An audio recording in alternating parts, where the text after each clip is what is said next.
Okay, so let's get physical. So this isn't a suspense story or a mystery of how this one turns out. So I invite you to feel free to go follow me on social media. I am on Facebook and Instagram with a lot of personal and family stuff that we've got going on, and then I'm on LinkedIn from a professional perspective. So invite you to go jump on those sites to see how it turns out. Today we're talking about exercise. I thought it was a good time to do that since I'm coming on ponytail and t-shirt and play, because I have been planning tomatoes this afternoon with Nathan. And so, like I said, no suspense on how this turns out, but I want to dial it back, which is, for me, it's 15 years ago, in hopes that I can share with you where that struggle was at and what kind of exercise and activity I moved forward with.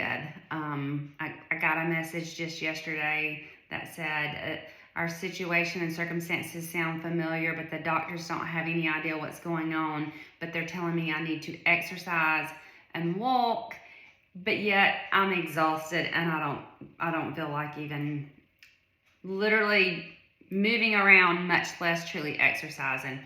Okay, so here's the thing. If you are listening to this, I'm going to tell you that you can exercise. It's just really going to hurt your feelings and your pride. And I shouldn't say it's going to hurt your feelings and your pride.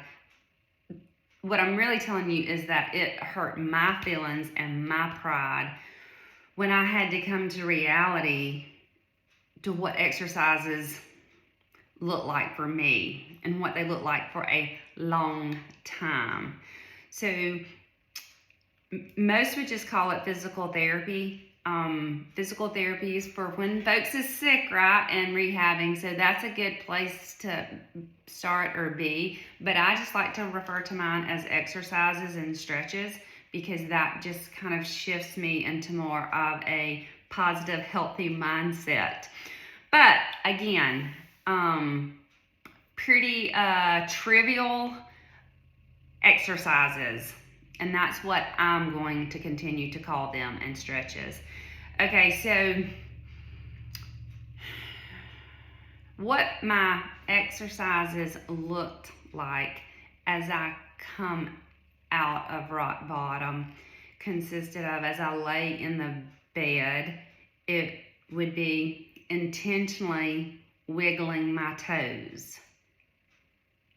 Yeah, that would be how my day started, with that type of exercises. So don't think that wherever you're at, you can't exercise. What's important, or what I learned that was important for me, is that I become very intentional. It didn't matter what the level of exercises I was at. I had to be intentional and accountable for it. So I made a chart with my things down the left-hand side, and then the numbers and the days of the month across the top of that. And every day that I did those and how many I did, I made sure I marked off. Sometimes that was encouraging, sometimes that was frustrating. My exercises in the beginning, along with just things like wiggling my toes, I did that several times throughout the day, very intentionally. I also pointed and flexed my foot. Remember, I was having trouble walking. I wasn't even able to put one foot in front of the other hardly, beyond that inch or two shuffle at a time. So for me, making sure that that path getting to my feet of what I had was just as important as any kind of building my muscle could be. So pointing and flexing my toes, big thing, wiggling my toes. The other thing I did a lot of, because I had to reconnect from a muscle memory perspective too, just tightening my thighs. That took a lot more concentration than I would have ever thought, but truly tightening my thighs, holding that maybe for 5 seconds at a time if I could, and letting that go. Doing that maybe 3 times, a couple of times throughout the day. Another one of my exercises early on, okay, I'm going to show it to you. Watch.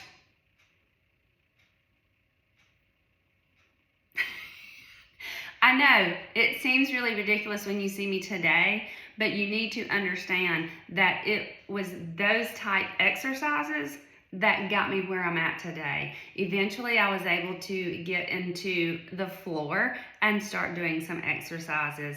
The ones that I remember most are the leg lifts. So I would lay on my side and lift my leg. I would work so hard, and I would get up to being able to do, and this would take like a week or 2-3 weeks of building, and I would get up to doing 5 leg lifts. 5, y'all. 5 leg lifts, only to crash and bottom out and not be able to do 1.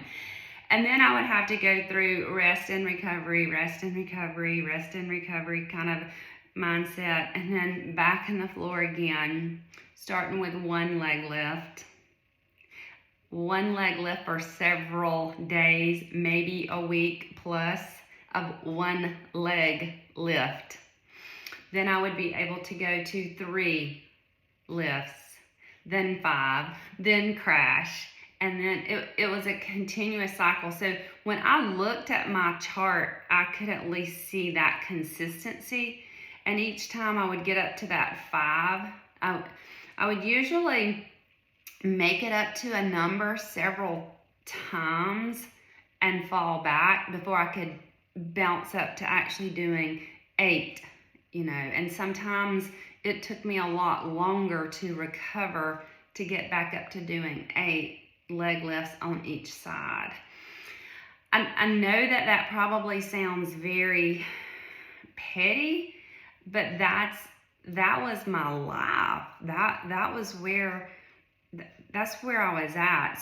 So when you told me that you are not able to exercise and that you don't feel like it, I'm going to say, if you are able to watch this video, you need to think about just some simple tasks that you can start doing on a regular basis. Another one of my exercises was actually a task that the neurologist got me to do in his office, and I failed it miserably.